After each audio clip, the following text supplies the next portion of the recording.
New Satpura ITI के YouTube channel में आपका स्वागत है। आज का हमारा टॉपिक है डीसी जनरेटर के विद्युत वाहक बल का समीकरण, या इसको इंग्लिश में बोला जाए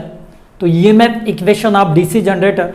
तो एक जनरली जो हमारा डीसी जनरेटर का ईएमएफ इक्वेशन होगा उसकी बात करें तो वो एक फार्मूले के रूप में देखा जाए तो E is equal to P phi Z N upon, मैंने पहले ही लिख दिया था 60 ये, और ये ईएमएफ है इसलिए इसकी जो इकाई हम देंगे वो वोल्ट में देंगे, वोल्ट। अब यहाँ पर इन सब चीज़ों को हम समझ लेते, जहाँ P is equal to number of poles, मतलब आपका P नंबर ऑफ पोल्स है, मतलब पोलों की संख्या, फाई फ्लक्स पर पोल। यदि इसकी इकाई की बात करें फ्लक्स की, चुंबकीय फ्लक्स की, तो ये आपकी वेबर में होती है, क्योंकि जो आपका वेबर होता है, एक weber is equal to 10⁸ maxwell के बराबर होता है। या हम फ्लक्स की बात करें तो जो चुंबकीय बल रेखाएं होती हैं उन्हीं की कुल संख्या को फ्लक्स कहा जाता है और उसी को फाई से डिनोट करते हैं। Jet number of total conductor in armature, या हिंदी में बात कर ले तो आर्मेचर में कुल चालकों की संख्या आपकी जेड होगी, N is equal to speed of armature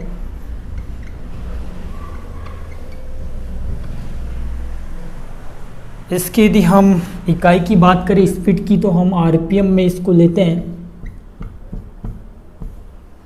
को मैन से डिनोट करते हैं। और ए की बात करें तो ए इज इक्वल टू हो जाएगा number of parallel path in armature. तो इस तरीके से आपका एक जो सामान्यतः डीसी जनरेटर का जो ईएमएफ इक्वेशन होता है, जहां P number of poles, phi flux per pole, Z number of total conductor in armature, N speed of armature, और A number of parallel path in armature, मतलब आर्मेचर में समांतर रास्तों की संख्या होगी। अब हम देखते हैं कि जो हमारा आर्मेचर होता है, आर्मेचर में दो तरीके से वाइंडिंग होती है, एक लेफ्ट वाइंडिंग होती है और एक वेव वाइंडिंग होती है। तो लेफ्ट वाइंडिंग और वेव वाइंडिंग के लिए भी एग्जाम में सवाल पूछे जाते हैं कि लेफ्ट वाइंडिंग के लिए आपका EMF equation of DC generator क्या होगा, या वेव वाइंडिंग के लिए ईएमएफ इक्वेशन ऑफ जनरेटर क्या होगा। तो अभी हमने ये जो ईएमएफ इक्वेशन देखा है वो सामान्यतः जनरली आपको जब लेफ्ट या वेव वाइंडिंग नहीं कहा जाए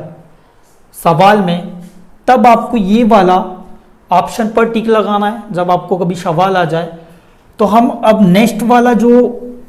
ईएमएफ इक्वेशन देखेंगे वो लेफ्ट वाइंडिंग के लिए देखेंगे। फर्स्ट कंडीशन है आपकी, जब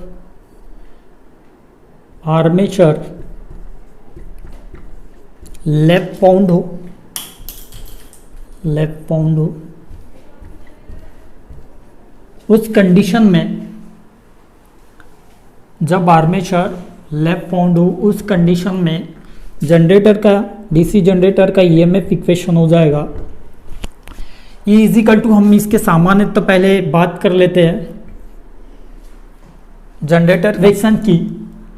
तो P phi Z N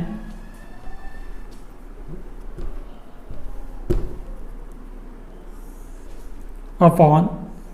60A, ये आपका सामान्यतः जनरेटर का फार्मूला होता है ईएमएफ इक्वेशन का। अब हमको पता है ए फाइंडिंग में जो समांतर पथों की संख्या होती है वो ए इजिकल टू पी होती है, तो हम यहाँ पर, क्योंकि आपका यहाँ पर जो पूछ रहा है वो लेफ्ट बाउंड के लिए ईएमएफ इक्वेशन आप जनरेटर पूछ रहा है, तो हम देखेंगे फार्मूले में मान रखते E इजिकल टू हो जाएगा आपका P phi Z N upon 60 into A किसके बराबर है, P के, मतलब हम A की जगह P की वैल्यू रख देते हैं, तो P से आपका P कैंसिल हो गया, तो आपका लेफ्ट वाइंडिंग के लिए जो ईएमएफ इक्वेशन हो जाएगा वो हो जाएगा फाई जेड एन अपॉन 60, ये भी आपका वोल्ट में हो जाएगा। अब यहाँ पर E ईएमएफ है, phi flux per pole, jet armature में कुल कंडक्टरों की संख्या, N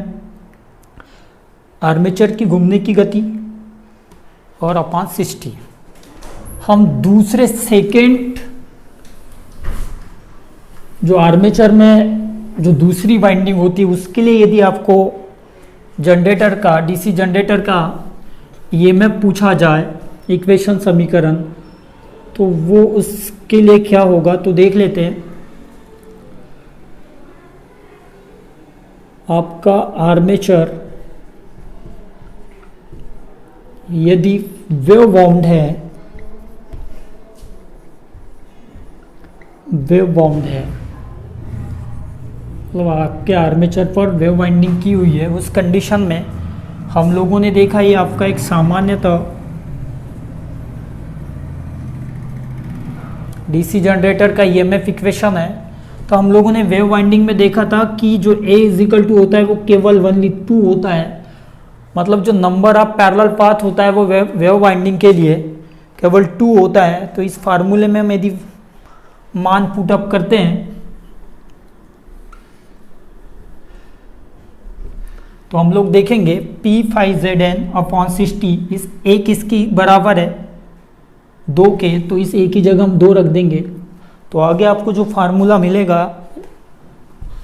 वो मिलेगा E is equal to P phi Z N upon